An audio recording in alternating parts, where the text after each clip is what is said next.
Hey everybody, welcome to our event at Heady and Jay's New Jersey Cannabis Policy Discussion. Thank you for coming.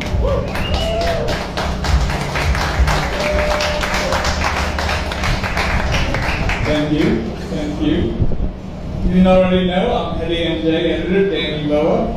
Nice to meet everybody and see a lot of good old friends, colleagues here from the industry of cannabis and the legalization movement, no doubt. So I just want to thank here. We want to thank our host here, Ambassador Studios. The space we're in, it's very lovely here. We want to thank our sponsor, the Cannabis Real Estate Group, helping people find a location, big issue here in New Jersey. We want to thank Jenny's Joints for their delicious food.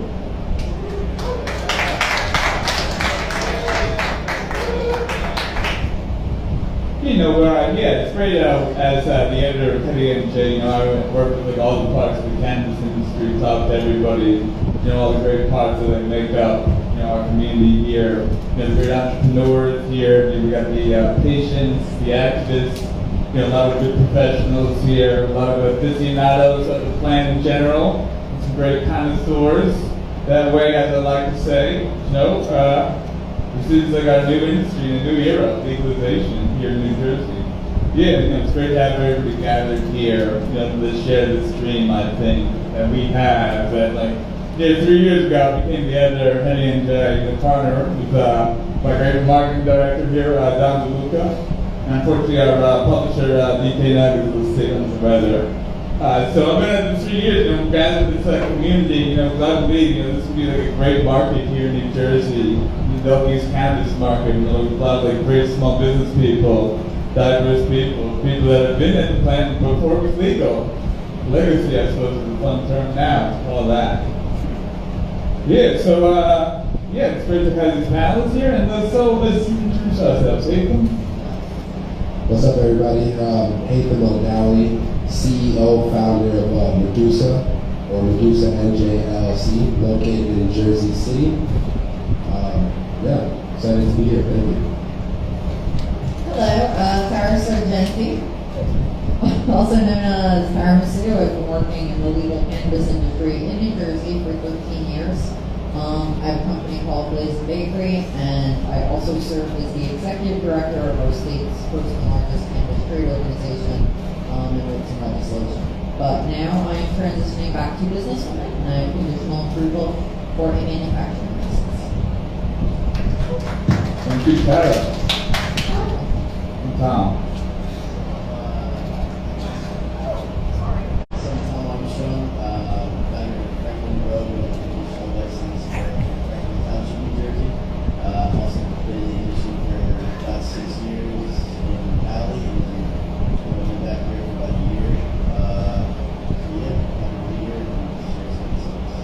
Thank you, Tom.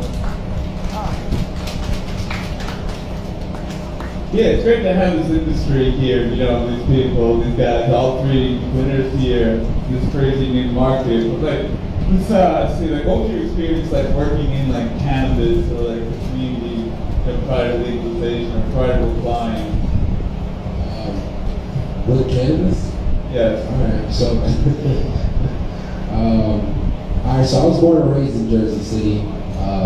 I've owned businesses for the last 12 years. I've owned a very popular sneaker store in Jersey City with one of my childhood friends.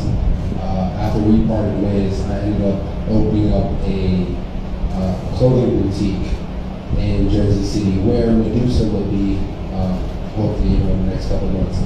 So that's called the Clearport. And during that time, I was always in the legacy market, I guess that's what we're calling it, right? The black market or whatever it is. So I was always intrigued into, up and coming brands, what's happening on the West Coast, how can we bring that over here and kind of implement that. My group, I was one of the first people, I'm really big on printing, very big on graphic design, so we were one of the first people to start producing all those Mylar bags, all those jars on this side. So yeah, so when everybody was coming in, was trying to get cool bags, we were doing 50,000, 75,000 bags a week sometimes for some of these vendors. So I got really close to that black market on this side, the underground sessions or whatever they call it now, and really got closer to everybody. And started seeing quality product everybody was bringing from the West Coast, and saw a void and kind of implemented that void.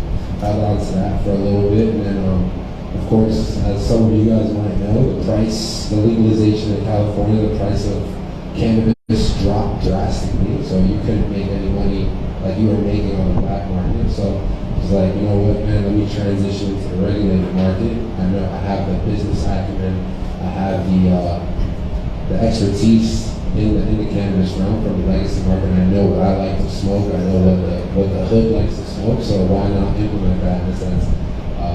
So yeah, I took one shot and I applied. Yeah, so I worked for quite a bit in the cannabis market. Like I said, 13 years. So only the past 4 have been really anything to do with New Jersey legalization. Before that, I was, I guess, what would be considered the ancillary market because, the legacy was selling the weed and someone had to sell, the bowls and bombs and things like that. So I sold the Grammy mix.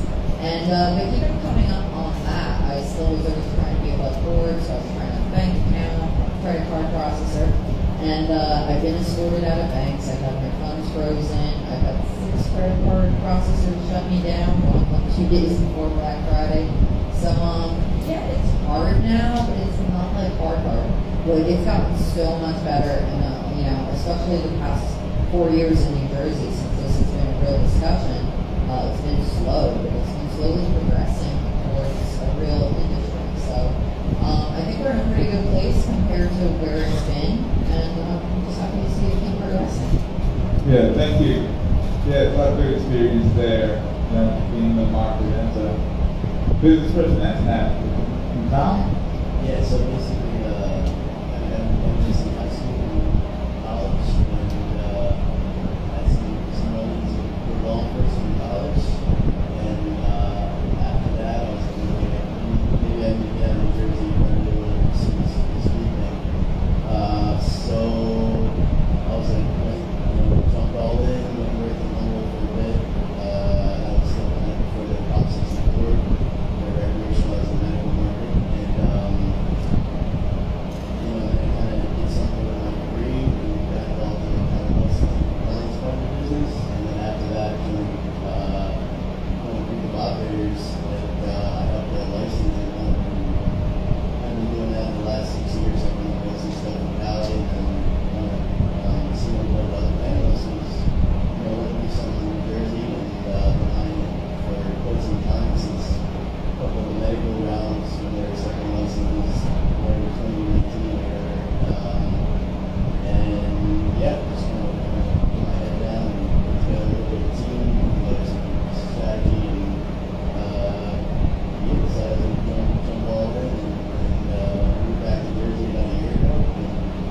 And just worked at it and got a some license in Franklin.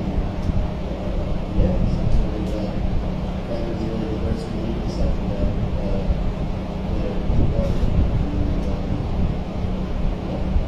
Nice, thank you. Yeah, the thing about you 3 guys that are great, or I think that you all have, like, the edge, it's very competitive market, it's like the nature of being a serial business person. Like, you have clothing stores, and have a place, kind of been in the industry, for example, so you have like, a lot of like, good experience that way. That really helps like this.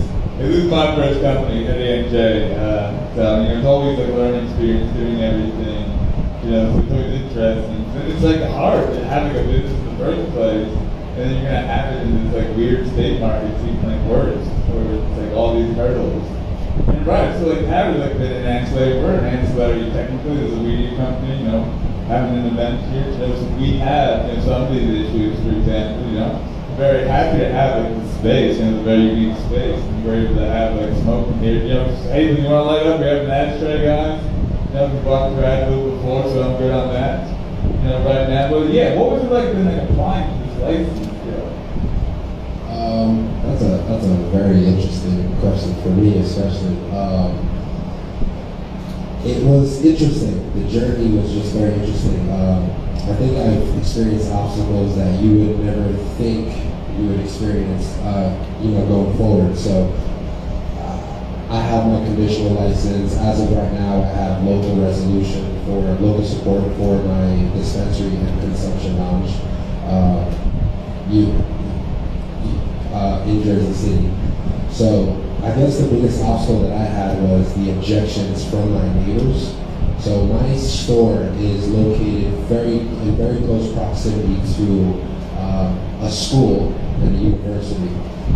So there's a definition in the law where it says the definition of a school is everything from K to 12. So I have a high school right by me, but my front door, by law, again, this is why it's very important for you guys to read the ordinances and not leave it directly for your lawyers. And everybody needs to know what these rules stand, so that way you can find the loopholes they would use against you, right? So your front door has to be over 200 feet away from a school in Jersey City. My front door currently for my clothing store is about 193 feet. But I have another door that's closer to, I guess, further away. So I moved my front door over and I got approved, so the university next door didn't really like that. They just built a new dormitory that's about 63 feet away from me. So they're not very pleased that, I guess, we're opening up in a neighborhood. And they were the main objectives. So as of, throughout my planning board experience, throughout my cannabis board interview and all that, they were there openly objecting my application. And yeah, so my planning board application went for like 8 hours. It was like the longest planning board meeting they've ever had. So it was twice. The Cannabis Control Board tabled me 3 times. And the city council skipped me maybe, for 2 months straight until they actually put me onto the agenda. So yeah, I dealt with obstacles every single part of the way in this whole experience. Yeah, it's been crazy there. Yeah, there's a couple questions. I appreciate you being there the whole time too, No doubt.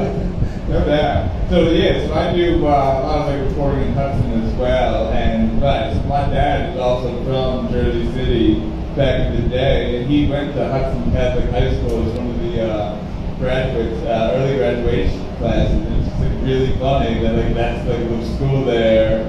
It's opposing you in that location. Yeah, and it's still not over yet. I mean, they just recently filed a lawsuit against my application and the planning board trying to appeal their decision for giving me that approval. So we're currently fighting that, obviously, it's in court. But Tanner, how about you? I forgot the question. That's all right. No, that's good. We're going to do a few Wait, big no, topics what there. was it? Challenges? It's about just getting into applying. What was it like applying, and what has it been like overall? Yeah, so I want to expand on one thing he said, which was kind of interesting. My town, my first town, it's not my third town now, the way they drew their zoning map, when the state was shutting in 2018 and 19 rounds, they did it like that. It's called as a pedestrian walk, so just door to door. And when you zigzag, you go through a lot more room, and 1,000 feet goes a lot quicker. Now, alternatively, you could do it as the bird flies, which is you think of a bird is just a line, and because it's more efficient, it's a lot further. So my township wrote their ordinance as the bird flies, which knocked out like half the towns. They drew these giant circles around schools, and even when I got on 30, they said, that's how it is, you can't change it, and knocked out almost everything on property. So it's really important. I mean, that's a big difference maker when you're searching. I also, some fan commented that we have ashtrays. Does everyone know who's an ashtray? I don't know about that. I don't think so. No, it's okay. I do a quick bit of trivia. Sure. Does anyone know, so you guys know the Crema bill, the one that defines adult use marijuana? Alright, I was there with the legislators who named it, and they wanted to name it Bill number 420, and that didn't happen. So this was their compromise. Does anyone know what Crema really stands for? Right, that was the funny thing. I don't even think I was like writing it for like a long time actually, the whole thing, because it is like such a long No, thing. but I do. do you know what it really Yeah. stands for? Right, so it's supposed to be the Cannabis Regulatory and Enforcement Marijuana Act. Modernization Act. But Modernization, but it's capitals everything around me, Modernization Act. Oh, okay. I'm not even kidding. That's why the legislators named it CREMA. I think they made it that ridiculously long, awkward thing it really means. Right, that's funny actually, because that's the thing they do with bills sometimes. Yeah. Like the Republicans are great at naming things like the Freedom Bill. Who wouldn't vote for the Freedom Bill? And then just hear tyrannical. That's another story though. Let's talk about that. Yeah. So challenges, I mean, that's been the biggest one for me. Like I said, I'm on my third town. And I think really, if you're a small business owner, if you're a micro business, which has been my passion, if a town has one or two licenses, and the thing they're concerned about the most is financial gain. We get 2% of whatever this business makes off the top. Are they going to give the approval to someone with a 2,500 square foot facility, or someone who comes in with a 150,000 square foot facility? So the biggest challenges are finding towns that are open to supporting micros and small businesses, because in a lot of ways, the politicians get just as much blame and pushback from their towns. So why not do the one that's going to create 200 jobs? So I think that's been a really big challenge for a lot of small businesses. Yeah, sometimes. Tom? I think at the state level, challenge-wise, I think it's just a matter of, if you're a smaller operator, you're going to be the application yourself.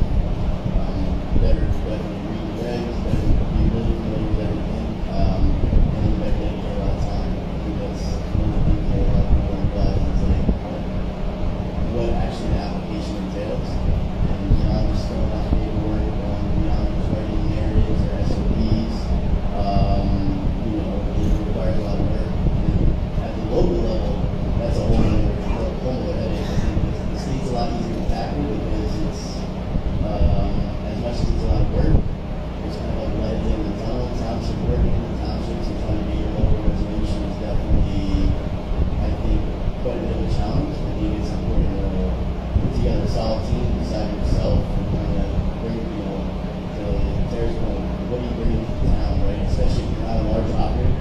Obviously, you can't promise them, a bunch of donations. You can't promise them, 100 employees. They're going to bring new jobs to the town. So it's really important to kind of identify what your value proposition is, not only to your consumers. Obviously, that's really important, but what is it to the town, and how can you add value, and just really make you a great as an operator. And some of the towns are really willing to work with small people and want to give those people opportunities. So if you put a little bit of work in and add all your other ducks in a row, you'll probably be all right. So. Yeah, so that's a really interesting thing I'm hearing is that like, it's almost easier to just do the one state because there's only like a finite amount of people there. Even though it was insane, it was like the most controversial issue in New Jersey politics since legalization of gambling in Atlantic City in the 1970s. Cannabis is probably the most controversial thing since. He's been at the front lines here, as a pioneer of this new thing, and it's intense. It's a really intense thing, and it's really like a sea change. Like we're really talking about like changing people's perceptions of things and like the nature of society. It is almost like a substitute at like the front parts of this. But like now we got the state, and now it's like all these little towns, one by one, state movement in every town, and then you're a business person trying to do whatever an SOP is. Man, I wish I had an SOP. Every set is an ad hoc business, man. Entrepreneurial. This is very SOP. You're not even open. I've been open, running stories, so it's just like it's really difficult that way. Did you even understand like that's not a good way to put it, but like the nature of it being like so political and like land use? Have you thought about that before? No, dude, that's a good question though. So when I applied so early. We knew I had a great, I put together a great team, a great application writer. My attorney was like, she was very pro cannabis early on, so she knew the regs that they were dropping. She was staying on top of it, and we would have weekly meetings since last year. So I would know that we would wait for December 15th, maybe these applications would drop, it was cultivation, you know, so we wait for March. But through that, I was always setting it up, so I would contact the mayor of my city and have a meeting with him and just like, yeah, these are the plans that I'm trying to bring to the city. Just so you know. I have to see Fulop, Mayor. Yeah, you know, so, and Fulop he's been mayor for ever since I've had businesses in Jersey, so he understands and he sees the community advocacy and the philanthropy that I've done for the city. So that's a great thing that I caught him while he was still in office, you know. So, but it's crazy you bring that up. It really is. You really have to like kind of campaign for yourself. You kind of have to like run for office, right? You have to sell yourself to these governing bodies on why you deserve this privilege of selling weed. Like, you know what I mean? Right, yeah, right, exactly. I mean, the politics has been such a huge part for me, which is so ironic to me, because I got into cannabis because I didn't want to have a typical job. I wanted to wear a t-shirt to work and have fun. And I got to do that for about 8 years. And then I bought my first suit because I wanted blazer my entire life. And I knew nothing. I didn't know what an assemblyman was. I didn't know there were 2 types of senators. I knew nothing. And I just came into this. And I said, I know cannabis in New Jersey. And almost no one else here is willing to step up and do this. And I mean, when I write the micro, if you look at the entire bill, it's all like very eloquent, legalese. And then the micro is a bulleted list. That was about my level of writing skills. So now I hear people and say, well, how do I get into this industry? I have no political connections. I'm not a millionaire. I don't have a trust fund. My parents, it's not nepotism. I came from none of that. You work really hard for little to no pay for a lot of years. And you learn and you fake it till you make it right. You guys do. And you figure it out as you go. And I think the politics of cannabis and the business of cannabis are so completely linked now. If you're not doing one, you cannot do the other, because cannabis has become a political issue, which is almost very frustrating. Because when you were talking, I forget the word, if you said it's revolutionary or Social revolution, yeah. Yes, and in a way, it shouldn't be. Because if we look at how incredibly this passed, we have 565 towns in New Jersey. 3 didn't pass it. 1 was a tie, and the other 2, it won 6 votes to 11 votes or something. It was like these teeny tiny towns. Right, most of the towns in New Jersey, most of the people in New Jersey did vote for it. 67% of my fellow New Jerseyans here voted for like legalization November 2020. That was fun. Thank you, New Jersey. We appreciate it. And that was across party line, age, and gender. True story. Yep. And now we have less than 30% of towns opting in. So the very people who voted it, who wanted and supported it, now the people in charge are enacting that. So more than ever, it's important to get involved in politics, especially at a local level, and say, okay, we did the big work, we got it passed. Now we need to do it in our own backyards and open up opportunities for these small businesses and for people who grew up in these towns who are social working. Yeah. Politics. I'm not really interested in politics, but at the same time, to both the points that we made already, I mean, it's definitely something you gotta get involved in, especially if you want to be early in the game, be one of the early licensees. To that point, like Darren was saying, I think it's important to definitely, to our intertwine, right? Your ability to operate, your ability to get a license, and your ability to have a good business. I think especially early on in the industry, when you see legalized and certain important, obviously as the industry matures, it becomes, not the politics become less important, because there's always stuff you need to advocate to change, and there's always little tweaks you can make to regulations. In terms of the local stuff, I think the difficulty too is it's a challenge, because you want to advocate for being able to get a license in your town, but then you have certain towns where it's just like completely open, and then you get crazy saturated market, which isn't a bad thing, right? Because hey, you shouldn't be against competition. I think the bigger the thing is there is that sometimes some of these towns might be unintentionally setting people up for failure, because you have 16 different people like right next to each other, and Well, then they know that what they're doing there, creating a cannabis district. Well, yeah, to some extent for sure, but again, is there enough population, is there enough people there to support that? Right, that's interesting, right? Because then it's like a widely competitive And percent. then it's just like a race to the bottom. And then it's like, okay, you need to move forward to stay in business.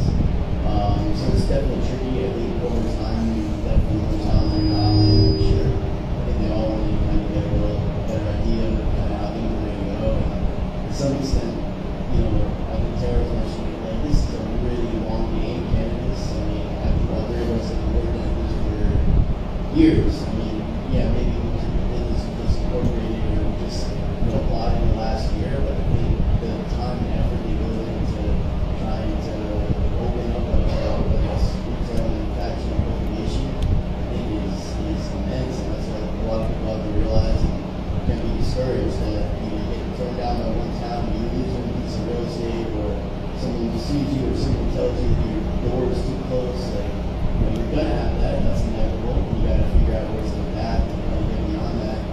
And just realize we didn't take a lot of L's before we get through the first win. So I think that's definitely a big thing in politics side of working with towns. It's not gonna be quick, it's not gonna be timely, it's not gonna be you want to get approved tomorrow. Yeah, it's a long process, even in good conditions. Right, you go to towns every day, you want to work with you, then you have a meeting once a month, or whatever the case may be. So just prepare for like a long ride, and prepare for a lot of no's, and keep going. Thank you, yeah.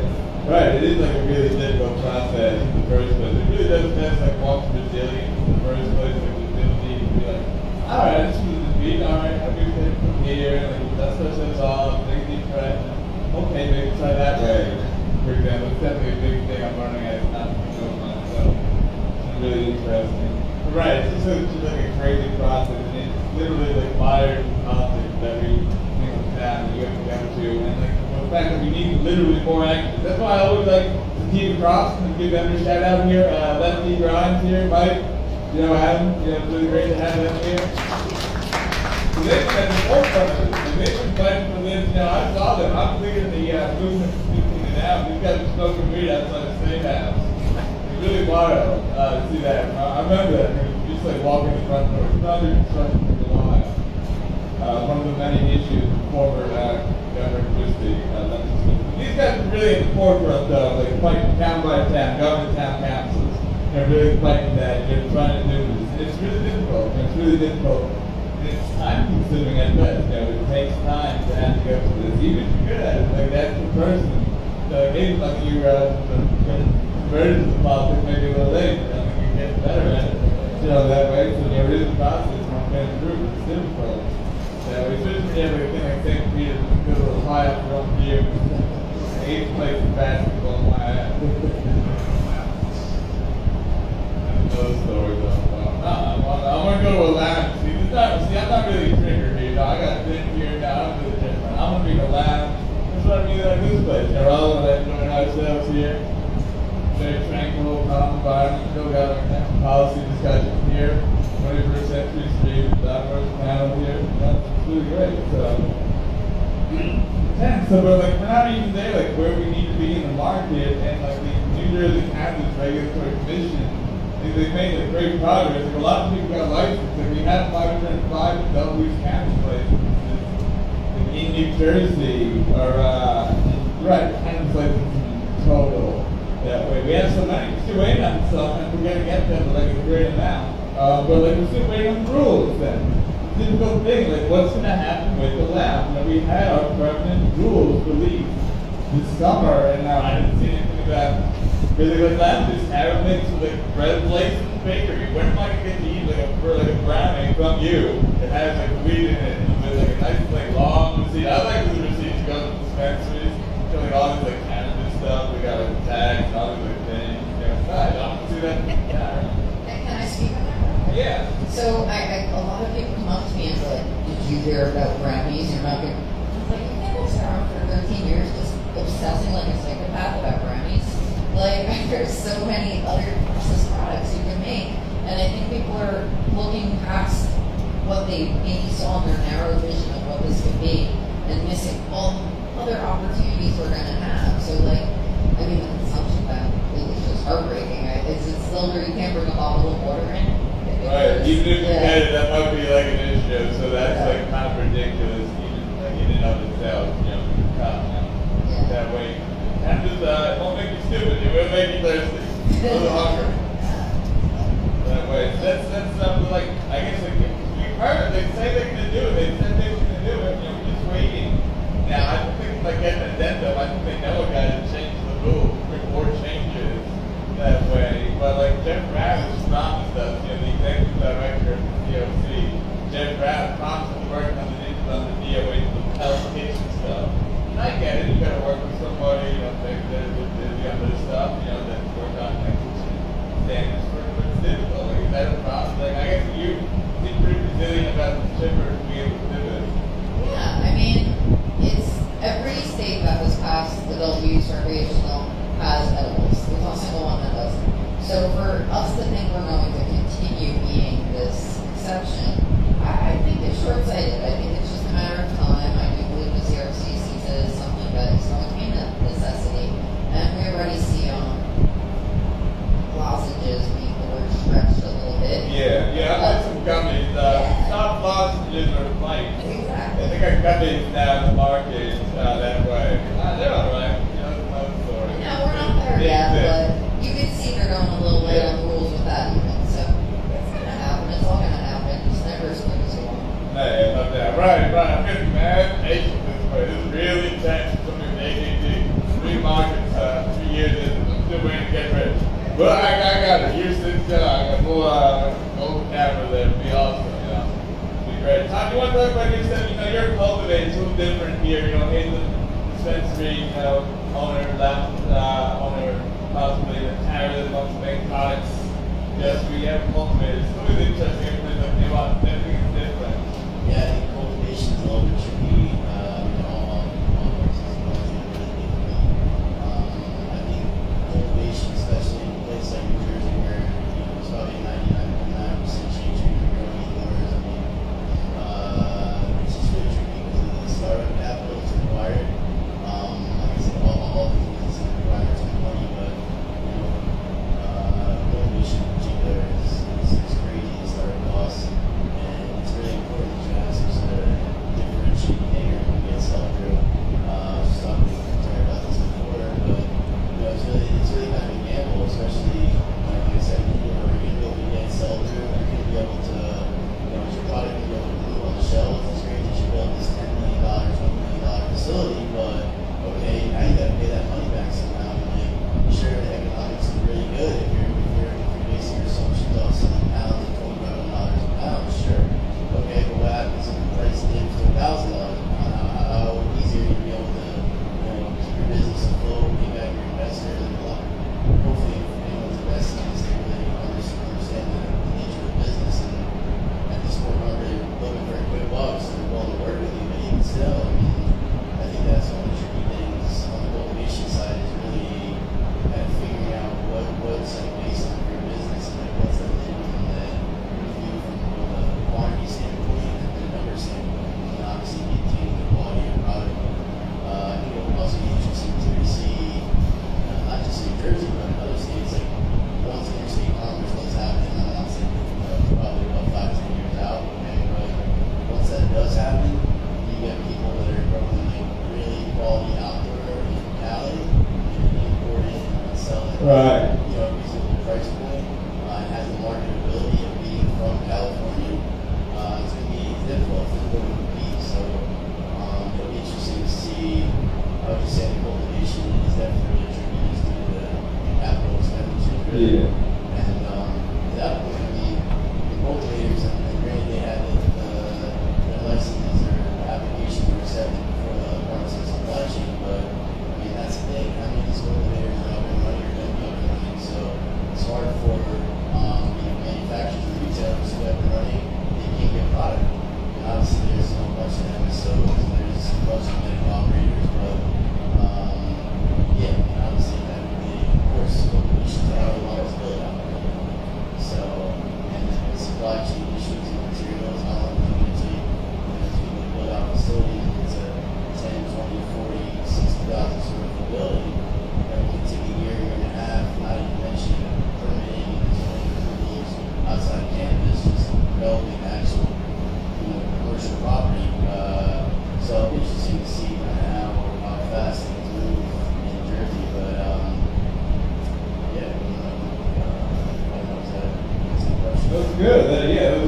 good issues, and like, right, the whole issue, I think actually you hit it on the head, it's really about money, actually. And that's really been like a big thing for like a lot of people, and it's difficult, you know, when you're like a technician, or you really want to do the thing, like, I imagine you really want to grow up town, I imagine Tara really wants space, and when you get to the probably lives being in the store, ideally, it's be on the store, you're on it right, you're at the journalist, there's all these other things that you do, business person, in addition to that, finding the money to be able to do that, and so, what has that been like, Heady, been like trying to get money? So that's something actually we just had a conversation about earlier, and I was like, you know, pre-build, like, without even getting permits or anything like that, I'll be open with it. I've spent like $150,000. Imagine, like, you know what I mean? Like, if I didn't come from the legacy market, I could only imagine how you'd be able to even fund that or even get to that point. Not even trying to build. Now imagine getting here and you don't even have an investor that's trying to fund your operation. So, you know, I've heard stats of like maybe a third or less than a third, 10%, 10 to 40% of the conditional licenses are going to be industry converted. And one of those reasons is going to be funding. So it is going to be interesting to see how everybody else is going to maneuver around. I'll be honest, my project has gained a lot of traction just off of this, I guess, now what we call is a blessing, right? But so a lot of people have shown interest in like, all right, yeah, I heard this story, I know what you're able to do, like, what do you need? But I mean, you know, I know a lot of people, so we had this lined up way before all of that, but like, hopefully, they, you know, whoever's applying can gain traction in other ways instead of this negative light, and also gain the eye and attention of investors, and hopefully convert as well. So I think that's what's going to be a difficult part. Yeah, Tara? I'll start out, and I never played this card. I hate this card. But I think it's been a lot harder as a female. I went to one meeting, and a guy met me, oh, it's great, I'm going to try to get some money around you. And he told me as we're walking into the meeting, oh, I told him you're going to love this person's great. And he said, because I knew if I told him he was a female, he would have never taken the meeting. And I said, oh my God, like, wow, like, don't even went to my conference room. You know, I had someone yell out a nice rack a pitch while I was in a seat. So I feel like there is a barrier, even more so for women, because I don't think we're what investors see. 90% of investors are men. And I'm not the guy who's, I'm not the guy. I'm not the person who's going to get him, you know, his $100,000 car, and I'm not going to Zuckerberg or Elon Musk. He doesn't see me as his student to wealth. So, that aside, I do think it's been harder. I've been able to self-fund myself through work I've done with consulting, which is great, but I am going to need a larger infusion of cash at some point. And I really think now is a bit of the time. I did have guys who told me they have people approach to me, stop them in the middle of the pitch, get out, check them, and said, I've heard enough, how much do you need? I do think those days are over. That's when everyone was super optimistic, had a great rush, cannabis stocks, oh my God. That wave is done now. But I do think there is a level of confidence that is coming into the industry where, like I myself, a couple days ago, I at my mom's, and my aunt is there, and she's like, oh, she's so proud of you now. And I was like, yeah, well, we're making money now. And she's like, well, you know, of course, when you make money, then people become proud. I'm thinking to myself, yeah, it would have meant a lot more if you were proud of me when I wasn't making money. So I feel like it's the same thing with investing. Like, okay, now people want to throw money at you. Success brings on success. What? Success brings on success. Yeah, but also it makes it a lot easier for someone to take a chance on you. Like, why didn't you want to take a chance on me 4 years ago? I'm the same person, with the same brain, the same company, but now you feel okay with it. So I do feel like we're in an easier time to get investors. It's not the utopia it was, but it's not the impossibility it was before that. So I think if you work hard and you make the rounds, you get the money. Yeah, thank you. Funding is definitely a true thing to put in place.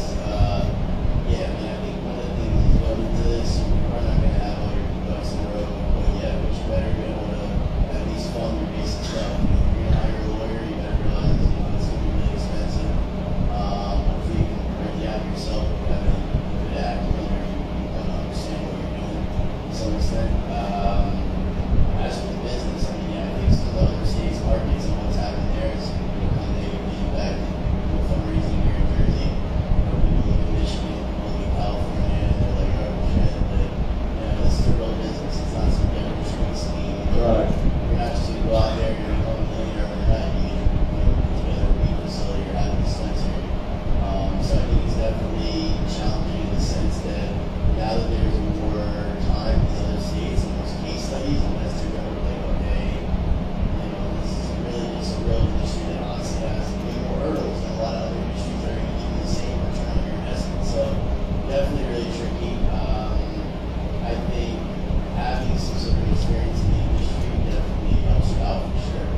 legacy market, regular market, I think one of the business you're trying to do. I would say the cultivation is particularly tricky because it's not a big gamble, right? You might build this big facility and you just be a relic in a couple of years. And you just, Right, yeah. oh yeah, this is where I got $20 million. I think on the retail side, I think at least, speak to this where I think better than me, but if you're in a good location and you keep your overhead low enough, you should be able to make a little bit of money. I mean, are you going to lay there overnight or Zuckerberg or somebody? No. But I think, like I said, I think if you're in a good location and you have some good operator and you keep your overhead low enough, you probably do alright. I think it's tricky on the cultivation side. I think there's a couple different philosophies and investment theses I've seen from investors. One of them is kind of like go big and make hay while the sun's shining. So they want to like build a big facility, make a lot of production early on when the prices are so high, and then they're like, okay, whatever happens after the first couple of years, once the prices drop, whatever. And then there's kind of the other theory of like, let's start small, get some traction in an actual brand, get some sell-through, get some dispensaries, see what we can do, and move forward. So I think it's tricky. I think to Terry's point, it's also important to work with the right person. Like, it's easy to say, oh, there's a lot of people that have money. There are a lot of people that have money that are interested in cannabis. Granted, I'm not saying it's easy to raise money by no means. Is that the case at all? But yeah, you don't want to take the first person necessarily that's just got their checkbook out because their expectations of the business might not be the same as you. Their values might not be the same as you. So I think it's really important to make sure that your vision aligns with kind of their expectations and what they have in mind, and that they're really aware of the business. It's one thing to find a high net worth individual that's like, okay, you're going to give me $1 million, but you better make sure that their expectations are aligned with reality and they understand that it's not necessarily a quick exit or you're going to be able to liquidate at any given time you want. So it's tricky. Capital's, I would say, probably the largest barrier. Obviously, in the industry, I think that's a pretty easy question to answer. But yeah, I mean, it's rough. Definitely rough raising capital. I think the time of years utilize cannabis just so happened to be 1 year or so after Michigan, and kind of you're seeing all the price drops in Cali and all the other markets that have been around. So the investors are definitely treading a little lightly. But I think to go their points and you're a good operator, you bring a good value proposition to them, and eventually you'll find the right person. But you better roll the money up so you don't have cash and a little bit of the next day. Not saying much, but make sacrifices. Whether that's moving in with a family member or whatever it may be, you gotta invest all your money, all your time, because investors don't respect that. Even if the business, they form a business, you might not be profitable and cash flow for a year, you gotta put out a facility, or where are you gonna get money to live? How are you gonna be able to support yourself? So investors not necessarily gonna want to be paying you a salary for a business that you own for a year while you're building out a facility. So it's all different considerations that I think about, but capital is one thing I sure.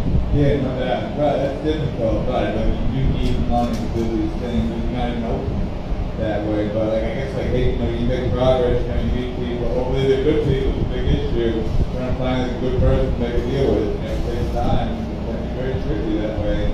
Delve into the details a lot of times. It's really hard that way. Unfortunately, it's really difficult.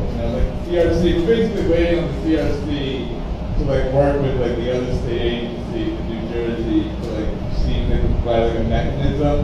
They say they're working on it. It's much like the edibles problem. They're making progress. We have licenses. Before we didn't have any CRC, we didn't have any rules or any licenses. We have those things, and we'll get the things that we need. But like, I hope they really understand that. Like CRC and like the Economic Development Agency is one thing. The Small Business Action Center is the other thing. But I think it's the EDA where they're talking about grants or loans. But these guys definitely need because then right. It's a question of like conversions. You have to have the license, then you get a full license to open the doors. It's really hard if you don't have the money here. And I hope they really understand that. And it's difficult because then like it's a deadline. Like hopefully people are able to convert by the deadline. But it's really hard. you know. And right, like a lot of people are saying, it's gonna be really difficult because they might have like 500 licenses out there. You know, we might not see them all open their doors, and that's a big issue. So like, okay, now how many are gonna open their doors? It's like now, right? It's still saying low numbers here, less than 51%, but unfortunately. So right, so that's the thing first. It was great that it was a half the license in the first place because the idea that we would get, okay, I'll do the stage, and then that'll be like the hard part, and then I'll get this thing, and then like people get me money, like I got the stage thing, and then like, right, that'll make things happen, and right, you know, varying circumstances of the great, like, fearless entrepreneurs, and if some do better than others. He doesn't have land, doesn't have that issue, big issue for like a lot of small guys to get land and then get the money to get that kind of thing, especially if they don't have connections, not natural entrepreneurs. It's like with natural entrepreneur, very down there at the time, guy sitting behind the store, whatnot, you know, working the room with the lab. You're gonna buy your weed from me automatically. That way. That's the question then, like when okay, so the question then, if we have half a license, are you gonna be able to convert? You feel you'll be able to convert? Oh yeah, absolutely. I'm submitting my conversion in the next 2 weeks. You know, so we'll see what's gonna happen. And then from there, we'll see the process. One thing to keep in mind, this is everybody's first time doing this. You know, so we're all learning at the same time. I've only heard maybe a handful of people that already converted already. Obviously, they may be like bigger behind. Yeah. They have bigger operations behind them. So it's going to be interesting to see what's going to happen for the next couple of months. And also, you know, the conversion process, we were just speaking about that too. That's probably going to be a long process. How long is it going to take them to review all those SOPs and do the background checks and this and that, you know? That may take another 6 months. So having land is an interesting thing too, because we're paying rent for that land while all that happens, right? Or paying a mortgage on that. Right. You at least have the store going in there. A lot of people don't have the thing. They just have an empty space they're paying money on. But at the same time, I'm also trying to get first to market just like everybody else, right? So I can, as of right now, I have full legal support, so I can start construction as long as I get my building permits. So Right, this week actually, Heady got approved by the Jersey City Council's resolution. Congratulations. thank you. Appreciate it. Sometime this week. So big, so that was huge. So now it's just, again, starting construction, getting everything correct, especially on my part. Upstairs, on the first floor, the ground floor is going to be a retail, and then the lower level is going to be consumption space. So the HVAC, you know, we're talking about supply chain issues, so all that stuff you have to really consider going forward, especially building out your spot or applying, that this may not be as fast as you think it may be, you know, so that's all you're right. Hopefully people are lucky enough to have a business going on while they're creating a new business, which is really considerate. Sarah? I feel like I'm being too negative today. I feel like I'm usually an interior and composure. I think you're very positive about kind of the dividends fund. Okay, You good. need some dark times, these are crazy dark times, you don't know what's going on. It's like we're in the wilderness trying to get through to the promised land of like a legal market here. And we also have like good businesses. So I will say, as far as succeeding, so I was one of the first 30 applications for manufacturing approved, which sounded awesome in the beginning, and now it seems like I'm the first 30 with my time ticking away, which is less awesome, as towns are slowly coming on board. So then it's, well, will you succeed? And my application's ready, I have great people around me, I have an amazing network of supportive people in the state, I will absolutely succeed. I believe that. What I don't completely know is if I'm going to be happy, because I have a bit of a desert around where I live, and I love where I live. I've started to lay down roots there, and I might have to go. Now I have a lot of consulting clients who I try to think, what would I advise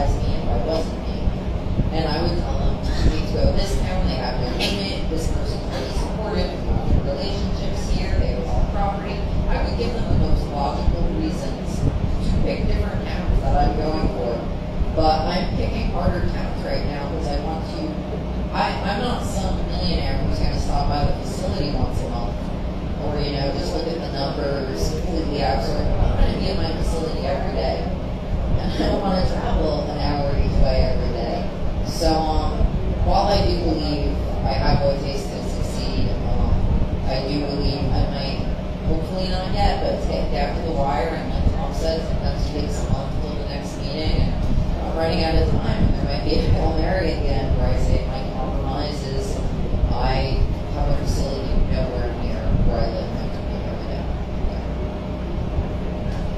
So, this man was maybe a month ago, I probably given a different answer than what the current answer is now. I was giving my condition meeting after, and I had the rest of lined up.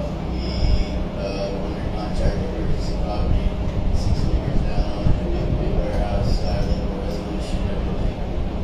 And then right before we were about to close the property, kind of, fell through a little bit. So whether or not it'll convert, I'm not sure. I'm still looking at smaller up my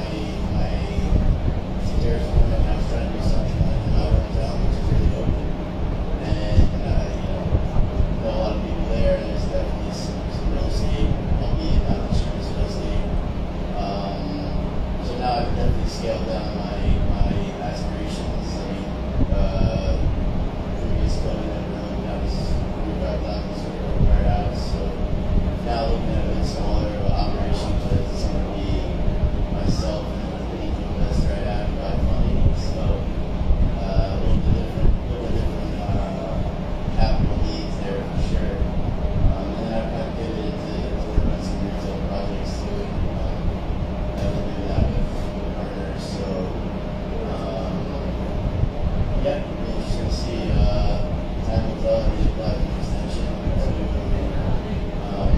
my conditional license, so we'll see what happens there. And some of it's just deciding if I want to continue going through with it at this point, or if I want to just completely pivot to do my retail stuff.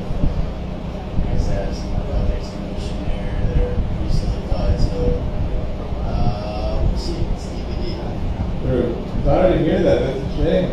The other story, at least, like, it was hard, but like move the way through and like, mental progress. My favorite thing, slowly but surely getting the dream. That's very difficult. Right? You got the location. 45,000 is big. Yeah. It's definitely, that's what I was talking about before. I mean, cultivation is a tricky part of the supply chain. I mean, it's a big gamble, right?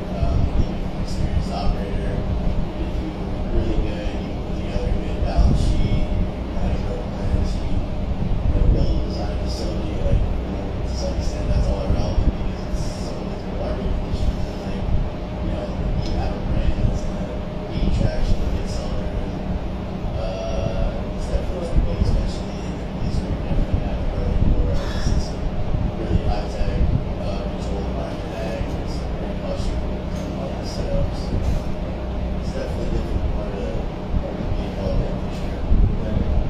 We have any questions from our audience, for our great panelists here? It was really interesting hearing up this story about how did it progress that way. Yes, ma'am.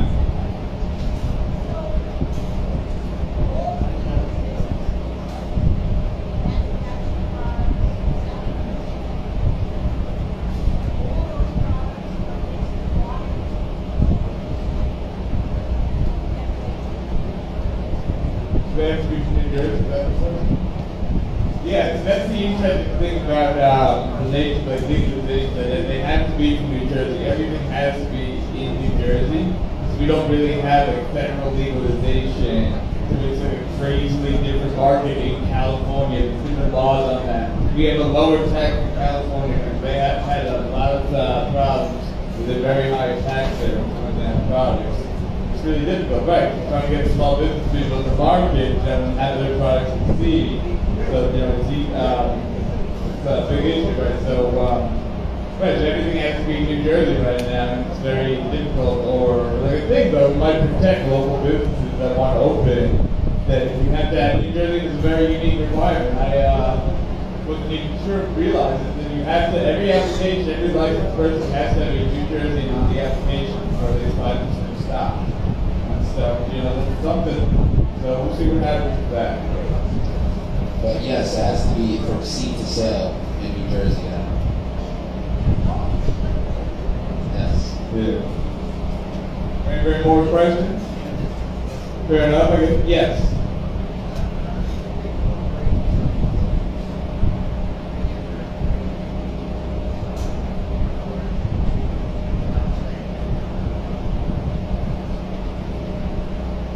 It's more of a genetics thing. So they would bring over their genetics and try to duplicate what they have here, but it's nothing that's like the same quality. That's the problem that they're having right now. So it's genetics. As long as your genetics are like tested clean, you're gonna be able to grow it out here. So you can bring seeds over and from all over. And then plus they're working on this interstate commerce bill, so hopefully we'll be able to sell and buy pounds from each other, across state lines. Right, so political swing in New Jersey look really good, the federal government has a lot of came together. But right, that's what they told us actually. Our marketing director was talking. So, from a manufacturing end on that, what a lot of these and the MSOs and multi-state operators is they will either A, have an umbrella of, say Curaleaf, and then the one here is Curaleaf NJ. So that's a completely separate business with maybe it's female owned, maybe it's this, it is New Jersey residency, and then it's a completely separate business except the same umbrella. And they will replicate that model state to state. Now the other instance, which is more of a mid-sized manufacturer would do, is licensing deals. So you would take their IP, say someone like Dixie Elixir came up to me and said, okay, here's our formulation, here's the equipment we use, this is the square footage footprint we need in your facility, this is the percentage we'll give you, and they come and they completely replicate their facility production state to state to state. So you could do it in that way. That, yeah, at this point, a lot of people bring genetics to their seeds or transfer seeds. Generally, that's not really an issue. And you'd be surprised about some of the transport clones and eggs. And then, yeah, like what Jared was saying, they're just be the same business model across state lines. Obviously, conforming to whatever regulations they need to, but generally, yeah, it's still one of those things that takes a long time to get up and running because you're starting from seed, sex plants, you're going to get then that seeds are still going to have to, start develop other plants, take cuttings, so it's quite a bit process. I think you can see that in the series, you'd be surprised how long it added just to get to where they are right now, so. Yeah, genetics is a good story, but yeah. More questions? Fair enough. Thank you, everybody.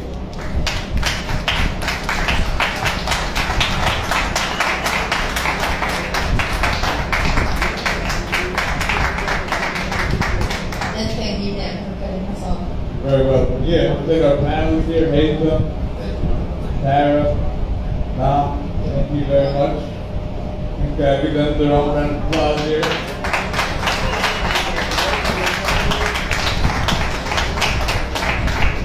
Yeah, I also want to thank our host here, Ambassador Studios, once again for providing this fun space here. I want to thank our vendor, Jenny's Joints, for her quality of food and products. Sativa Cross, spread the good word on cannabis legalization and they great work on home grows. Another big issue to discuss, but they do great work. It's great stuff. We want to thank our great sponsor here, the Cannabis Real Estate Group. They do great work, helping people find locations. Big issue, here in the market. So, great to have them here sponsoring us. I want to thank our guy, our assistant, Paul Loper, working the door here. To thank my marketing director, cameraman here, Dr. Luca. Thank you. Yeah, I just want to announce we're doing our next event. We'll be in South Jersey, working in South Jersey Cannabis. We'll be on Saturday, November 12th. It's going to be at the UFCW Hall in West Berlin. We're doing a panel there too about working in the industry with Hugh Giordano of the UFCW, Wednesday Mayor, businesswoman, cannabis advocate, and Travis Allies, CEO of Big Let's Company. So Yo, though, till then, keep on HeadyandJ.com on the news. Hope you enjoy yourself. We're here till 5, so have some fun, get some food, and have some fun. Thank you.